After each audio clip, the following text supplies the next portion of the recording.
Recently গড়ের যে Geotech হয়েছে আইওআই 24,000 প্লাস সামথিং, এই সমস্ত গড়ের যাদের নাম দেওয়া হয়েছে তাদের নাম সব থাকবে না কাটা পড়বে? আর যদি কাটা পড়ে তাহলে তার সংশোধনের পদ্ধতি কি?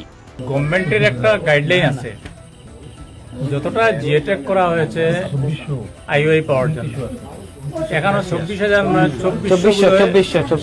বোধহয় জিওটেক হয়েছে। কিন্তু গভর্নমেন্টের গাইডলাইন হলো একটা এফআইসি কার্ডে, রেশন কার্ডে একটা ফ্যামিলি মানুষে পাবে, আইওআই পাবে। এখানে যদি 2-3 জন হয় অটোমেটিক গাইডলাইনে সেটা কেটে দেওয়া হবে। তো ঠিক তদ্রুপ ভাবে অনেক ধনী মানুষ, কেউ হয়তো গরু দেখিয়ে আইওআই জিওটেক করেছে, কেউ হয়তো আপনার পাকঘর দেখিয়ে জিওটেক করেছে। সুতরাং এটা এখন স্যাটেলাইট সার্ভে হবে, উপর থেকে ফটো নেওয়া হবে। যদি দেখা যায় কারো কোনো অসুবিধা হয়েছে, মানে হয়তো 2 নম্বরই হয়ে গেছে, এটার সাথে সাথে কেটে দেবে।